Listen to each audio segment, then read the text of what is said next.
오늘 설교 제목이 뭐죠?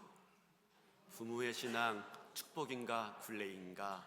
이게 책 제목이에요. 이걸 책 제목을 보고 너무 와닿아가지고 제가 바로 구매해서 읽어봤는데 사실 제가 참 고민하는 부분이기 때문에 그렇습니다. 그래서 오늘 그 책을 중심으로 저와 여러분의 고민에 대해서 말씀으로 좀 우리가 다시 한번 그 인도함 받는 그런 시간 되었으면 좋겠습니다. 대개 이 기독교 가정은 부모의 신앙을 자녀가 물려받지요. 그렇게 해서 부모의 양육으로 기독교 신앙을 계승하는 경우들이 많은데, 그런데 꼭 그런 것만은 아닌 것 같습니다. 오늘날 우리 주변을 바라보면 기독교 가정에서 오히려 부모와 자녀의 신앙이 단절되어지는 그런 모습들을 자주 찾아볼 수가 있는 것입니다. 남의 가정 얘기가 아니죠. 우리 가정의 이야기입니다.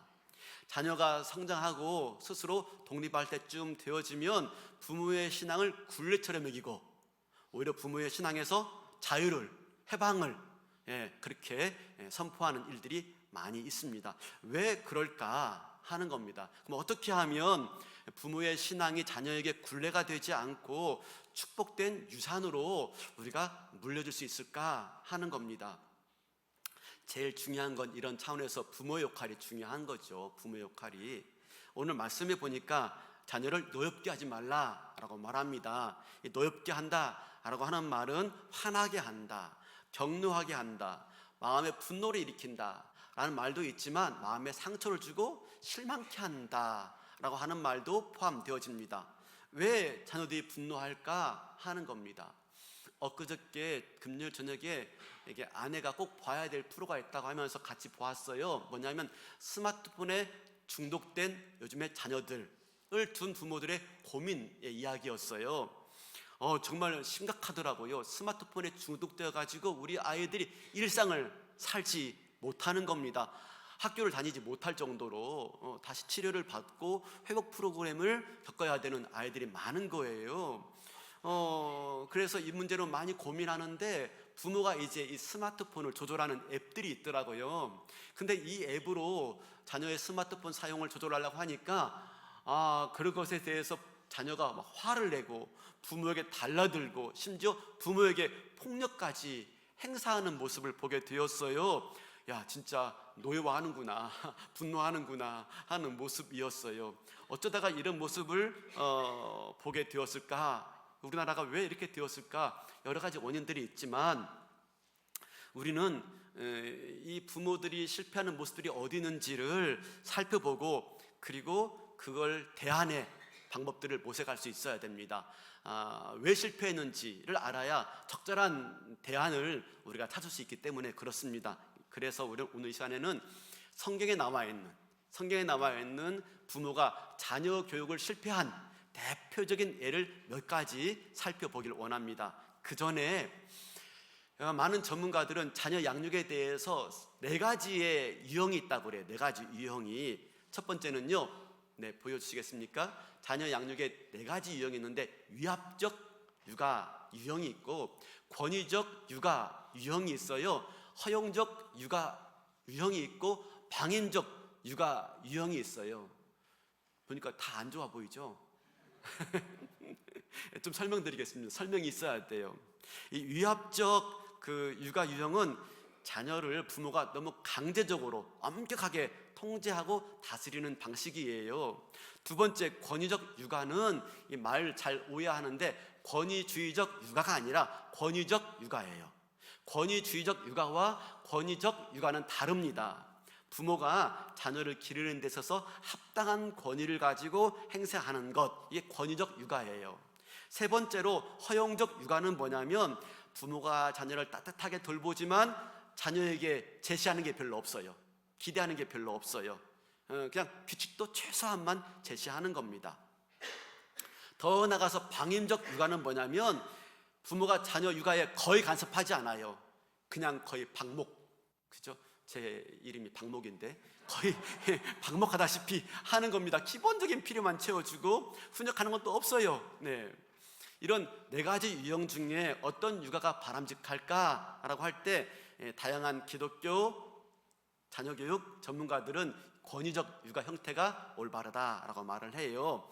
기독교 가정에서 부모가 청지기 의식을 가지고, 그러니까 내 자녀가 아닌 거죠. 하나님의 자녀, 맡겨준 자녀를 청지기 의식을 가지고 양육할 때 필요한 양육 방식은 권위적 양육 방식이다라고 말하고 있습니다.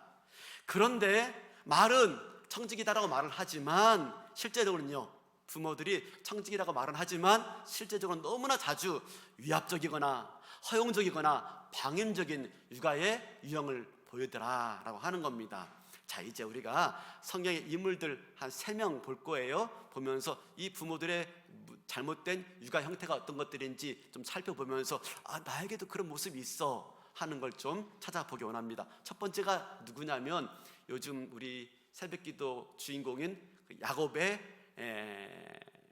아니군요. 네, 야곱의 아버지 이삭과 리브가입니다. 이삭과 리브가는 하나님에 대해서 경건한 신앙적인 모범적인 인물이지만 육아에 대해서만큼은 문제가 많아요. 문제가 뭡니까? 편애입니다. 편애. 근데 그것도 부부가 각각 똑같이 편애를 해요. 아버지 이삭은 사냥꾼이자 들사람인 에서를 편애합니다. 어머니 리브가는요, 집안에 머무는 온순한 아이 야곱을 편애합니다. 먼저 이삭이 에서에 대한 문제점을 살펴볼 텐데요. 첫 번째로 에서가 야곱에게 장자권을 팔아넘기지 않습니까? 근데 이에 대해서 성경이 뭐라고 말하냐면 에서가 장자권을 가볍게 여겼더라라고 말을 해요. 뭐죠? 벌써 이 에서가 장자권을 가볍게 여길 정도로 아버지 이삭이 야곱을 어떻게 했습니까? 허용적으로 키운 겁니다. 허용적으로.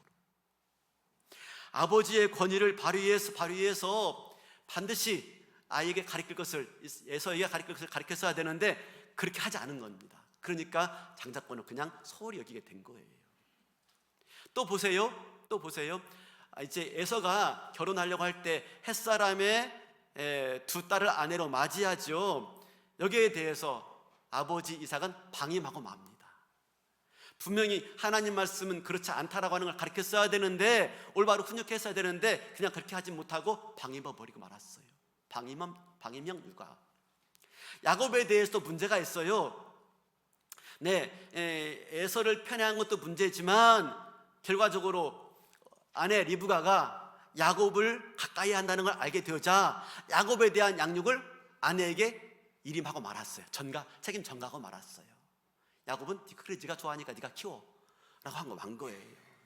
그래서 이 야곱과 아버지와의 친밀한 의사소통의 관계를 형성하지 못하고 야곱에 대해서는 방임해버리고 만 겁니다. 방치해버리고 만 거죠.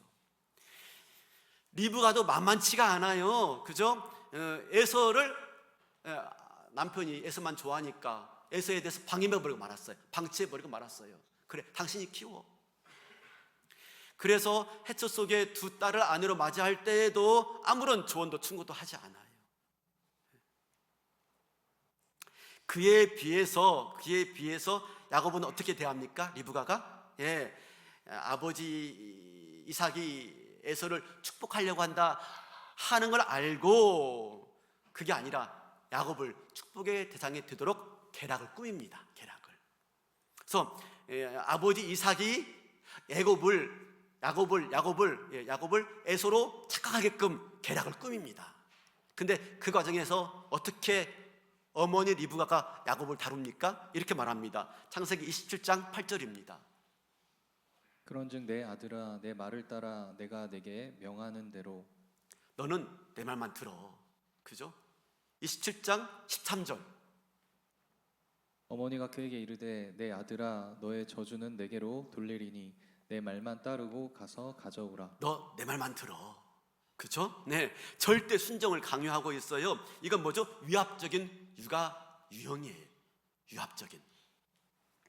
리브가는 야곱을 좋아했어요. 둘째를 좋아했지만 그러나 육아 방식이 위압적인 육아 방식을 택하고 있는 것이지요. 결과적으로 이삭도 리브가도 자녀를요 위압적이고 허용적이고 방임적으로 대하고 만 겁니다. 그 결과 문제가 있어요. 에서는 무책임하고 걸핏하면은 무모한 행동을 하는, 이 분노를 조절하지 못하는 아들로 만들어 버리고 말았어요. 둘째 야곱은요 어떻게 키웠습니까? 이기적이고 자기의 목적을 위해서라면 수단 방법을 가리지 않고 사람을 속이는 그런 이기적인 사람으로 만들고 말았어요. 잘못 기르고 만 것이죠. 두 번째로 우리 살펴본 사람은 엘리 제사장입니다. 네, 사사시대 말기의 제사장이자 사사였던 인물이 엘리 제사장입니다. 그에겐 두 명의 아들이 있어요. 누구죠? 홈니와 비느하스 있죠. 홈니와 비느하스도 제사장입니다. 그래서 흠없이 하나님 법도를 잘 지키고 정결한 그런 역할들을 해야 했는데 문란한 행위를 일삼고 백성들에게 안 좋은 영향을 미치고 말았습니다. 첫 번째가 뭐죠? 화목 제물 제사를 드리는 과정에서 자기의 탐욕을 채우기 위해서 제사장으로서의 권력을 남용하고 맙니다. 권력을, 그렇죠? 제물을 가로채요. 이건 하나님을 경홀히 여기는 일이죠. 심각한 죄예요. 더 나가서 홈니와 비느하스는 회방에서 수정되는 여인들, 그 여인들과 성적 비행을 저지르고 맙니다. 이런 성적 범죄는 당시에 사형에 해당되는 일이었어요. 문제는 이거에 대한 아버지의 엘리의 태도입니다. 백성들로부터 이 아들들에 대한 안 좋은 소문을 들었지만 아버지는 아무런 조치를 취하지도 않습니다. 어찌하여 이렇게 악행을 일삼았느냐라고 말할 뿐이지 그걸로 끝이에요. 이 문제를 가지고 장로들 앞에 나가서 시시비비를 가리지도 않습니다. 그리고 이거에 대해서 잘못한 걸 꾸짖고 제사장의 역할들을 박탈해야 되는데 그렇게 하지 않았어요. 그죠? 그냥 방임하고 만 겁니다. 근데 엘리의 이런 아들에 대한 이런 태도는 오늘만의 문제가 아니에요. 그동안 이 두 아들 키우는 내내 그런 유형을 보였던 것입니다. 잘못된 유형.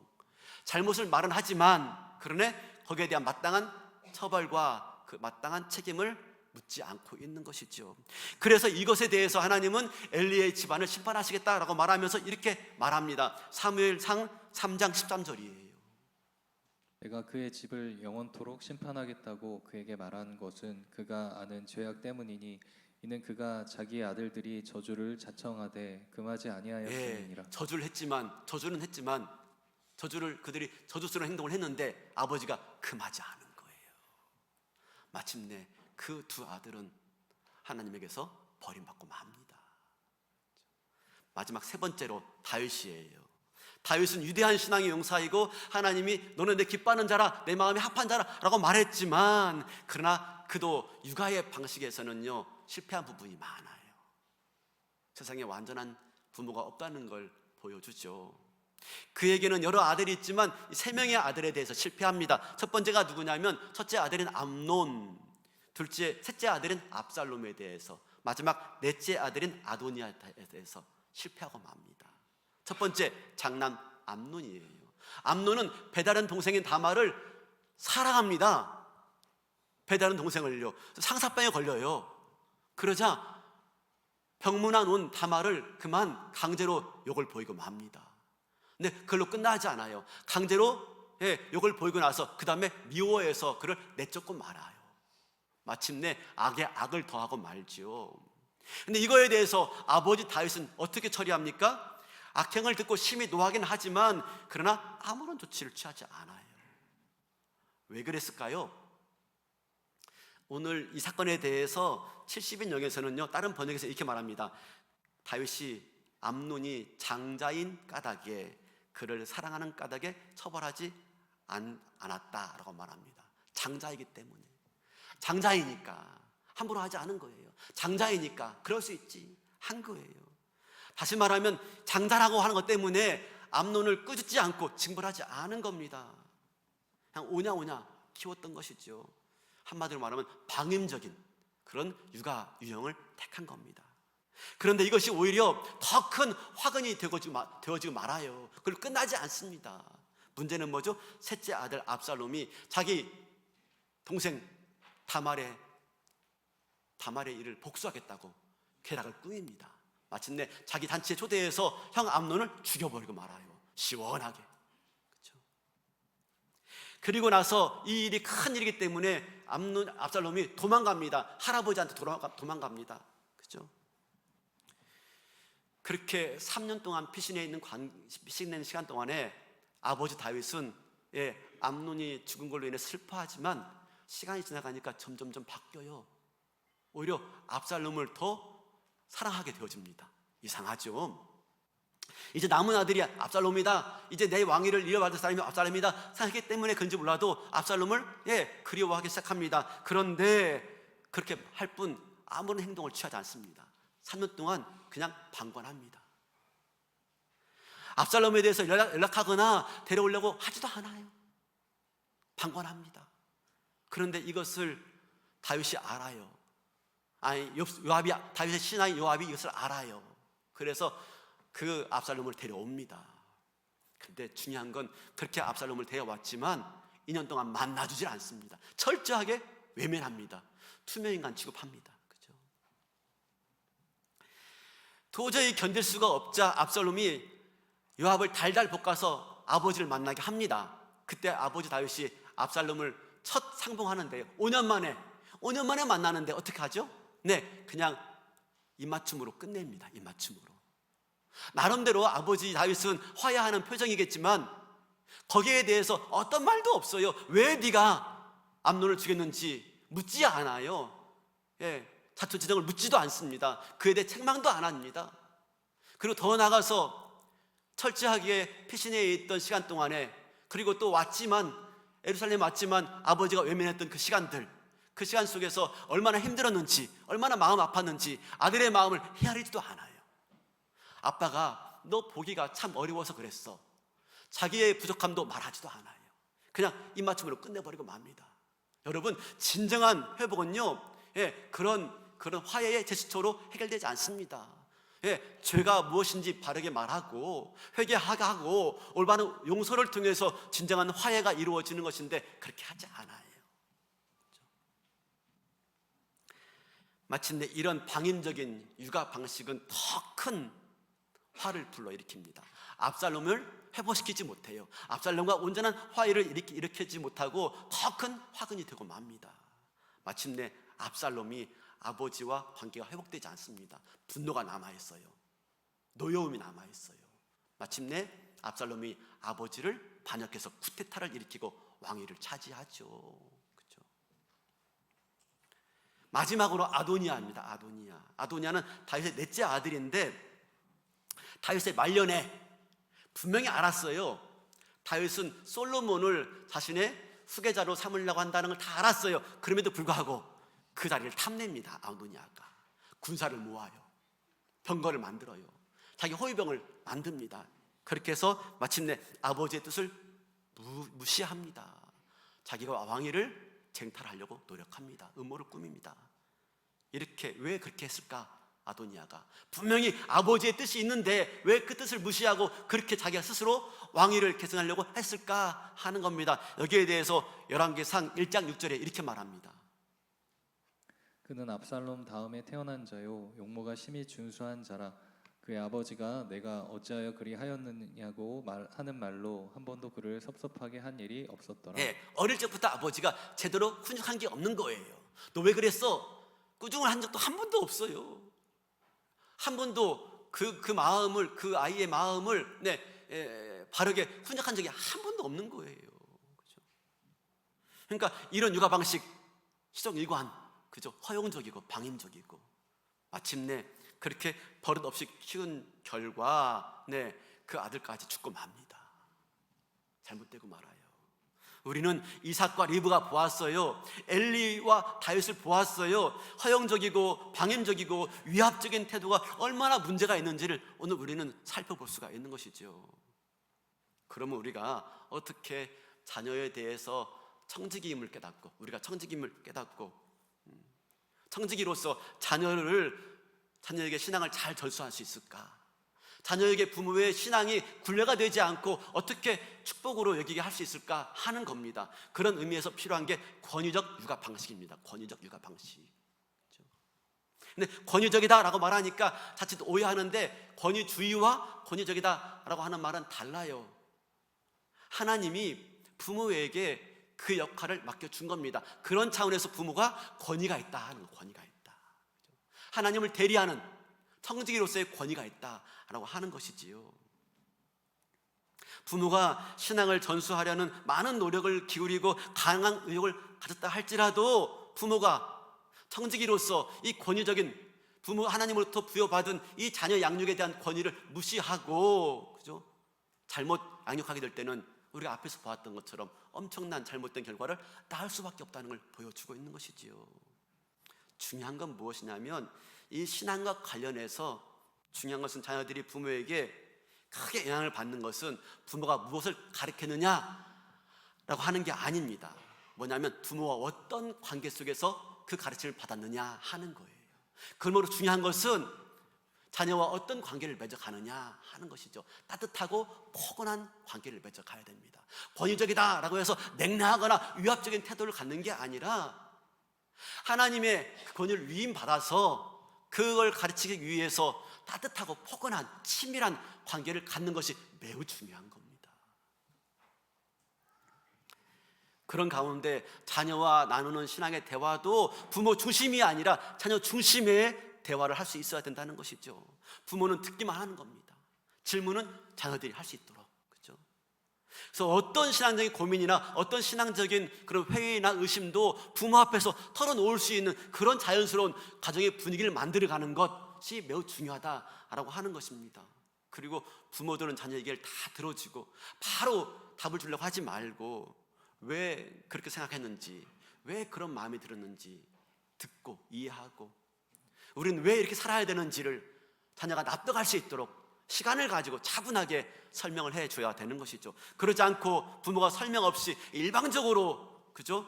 부모가 원하는 것만 가르친다면, 그죠? 그런 태도로 신앙을 전수한다면 그 신앙은, 부모에게 받은 그 신앙은 굴레가 되어지고 축복이 되지 못할 겁니다. 마침내 그 굴레를 벗어버리겠다고 자유를 선언하는 그런 순간이 오게 되는 것이지요.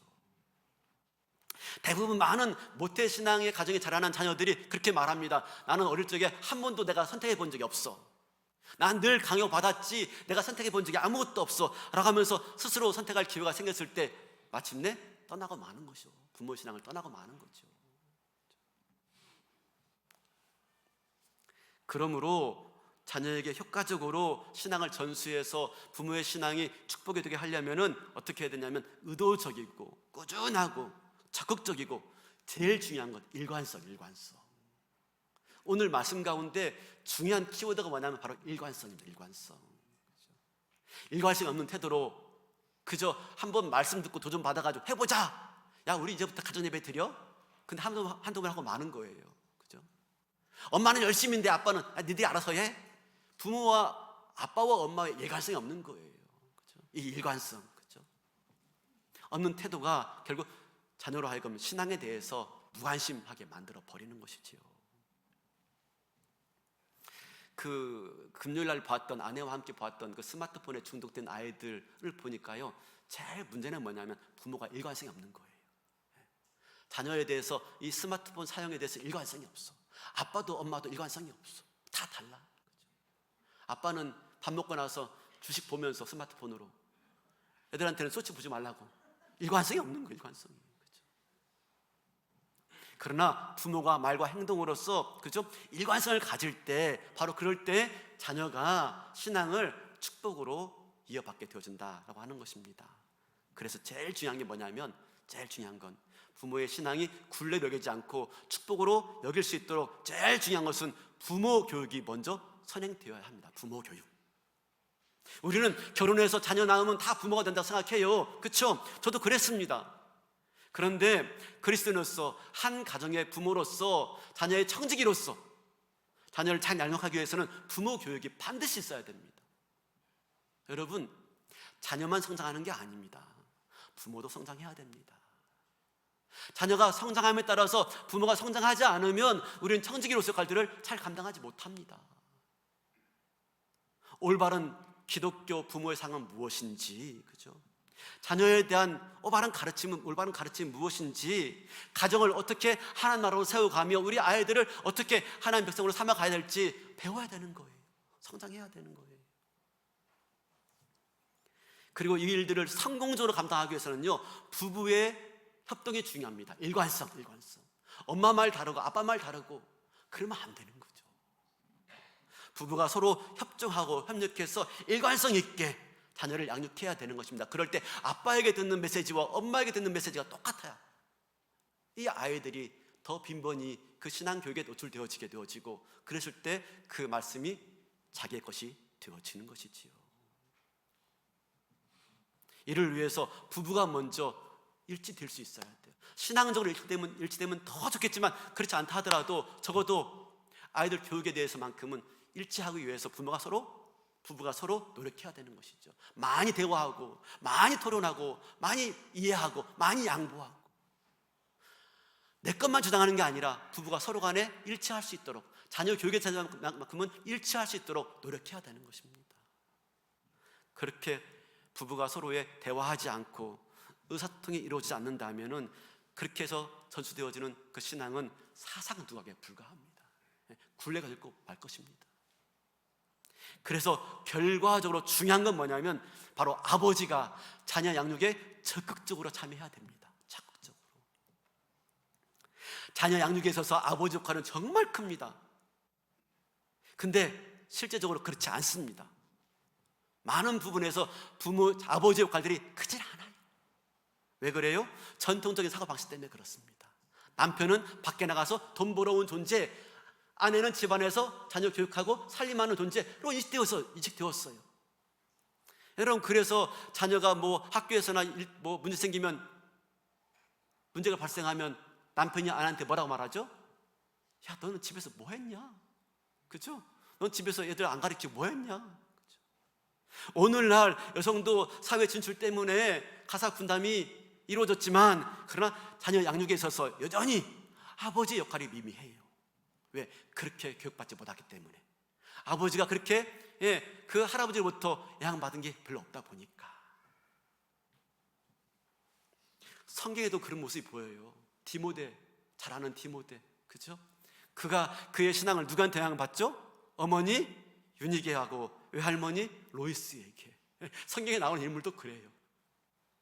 그러나 최근의 연구에 의하면 신앙 전수에 있어서 아버지의 중요성은 이루 말할 수 없다는 연구 결과가 나왔습니다. 어머니의 영역도 크지만 아버지의 영역은 무시할 수 없다는 겁니다. 왜냐하면 청지기 의식으로 자녀를 양육할 때 바로 권위형 유형으로 양육해야 되기 때문에. 그런데 권위에 있어서 어머니보다 아버지가 훨씬 더 권위적입니다.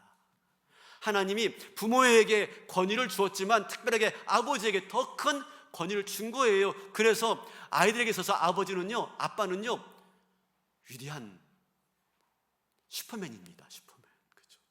위대한 능력자, 그렇게 아버지를 바라봐요. 그러므로 아버지가 자녀와 친밀하게 지낼 때 어머니보다 더 큰 신앙적인 영향을 받고 있더라라고 하는 겁니다. 왜요? 아버지가 가진 권위 때문에. 실제적으로 아버지와 친밀한 관계를 유지할 때는 자녀가 아버지의 신앙과 같은, 부모의 신앙과 같은 신앙을 유산으로 받는 경우가 71%래요. 71%. 근데 아버지와 친밀한 관계가 없을 때 자녀는 46%만 부모의 신앙을 이어받는데요. 아마 어머니 영향을 받게 되겠죠.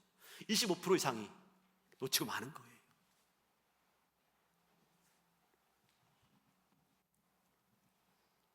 그러므로 아무리 힘들고 어렵고 바쁘다 할지라도 시간을 내서라도 아버지로서 자녀와 함께 보내는 시간들이 필요한 것이죠. 적어도 매일같이, 그죠? 그냥 매일 아침 일찍 나갔다가 저녁 늦게 들어와가지고 밥 먹고, 허겁지겁 밥 먹고 조금 TV 보다가 야, 너 공부 안 하고 뭐하냐? 잔소리 하다가 잠이 드는 모습으로는 절대적으로 아버지 역할들을 할 수가 없는 겁니다. 조금이라도 시간 내가지고 자녀와 함께 보내는 시간들을 만들어야 돼요. 이것만큼 가장 귀한 일이 없어요. 내가 사회적으로 성공하는 것 별로 중요하지 않습니다. 그건 언젠가 사라지고 맙니다. 근데 자녀가 우리 기업이다. 여러분, 자녀가 기업이에요. 사회적인 기업이 영원하지 않습니다. 자녀가 우리의 기업입니다. 영원한 기업. 그렇죠? 그 기업 잘 되게 하지 않겠습니까? 그럼에게 투자해야 되는 것입니다. 하루에 단 30분만이라도 같이 앉아가지고 대화하는 거죠. 적어도 우리 자녀들의 친구 이름 정도는 알아야 돼요. 여러분, 우리 아이들의 친구 이름 3명 압니까? 3명? 꼽을 수 있습니까? 그죠?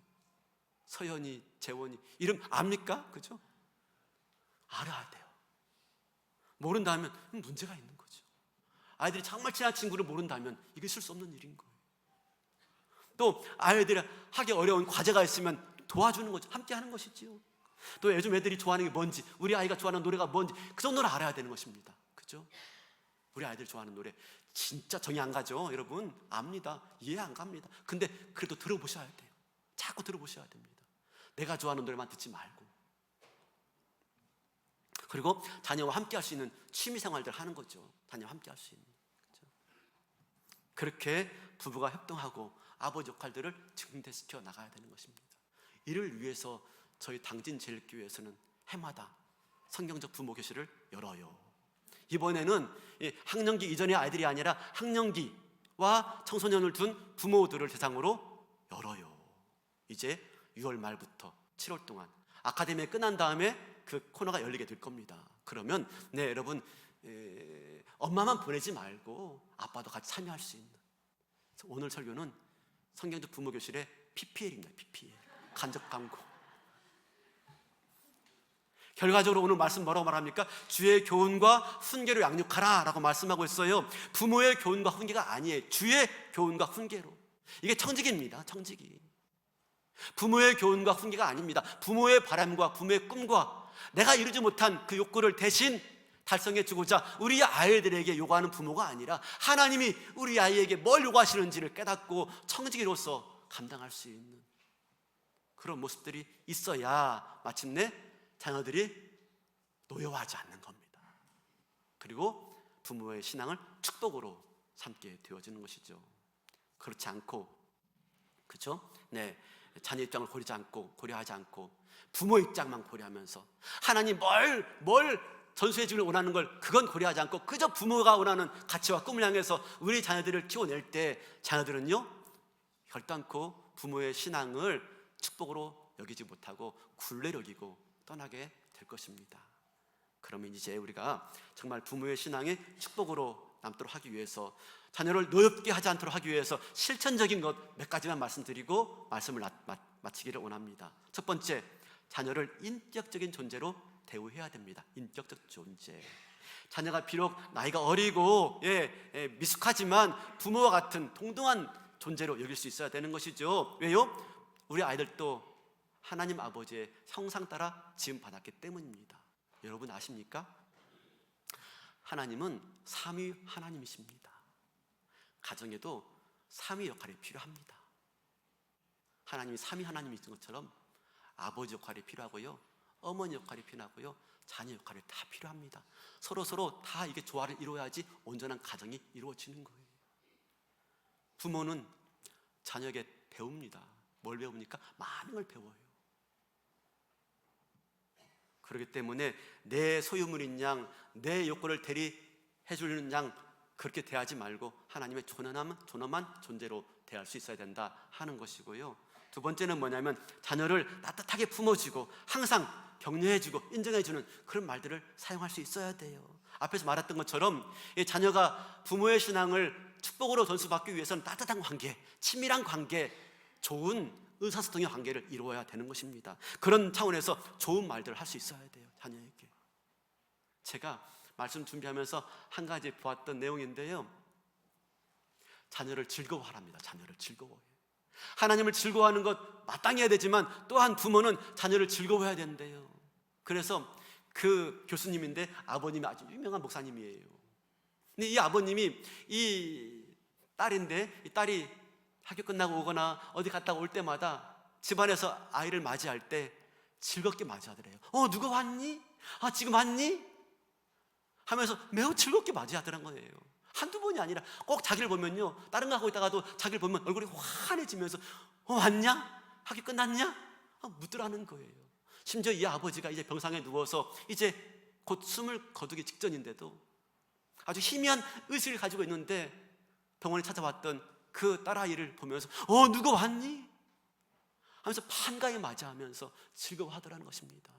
그래서 그 딸도, 그 교수님도 아버지의 신앙을 잘 축복으로 여기고 있는 거예요.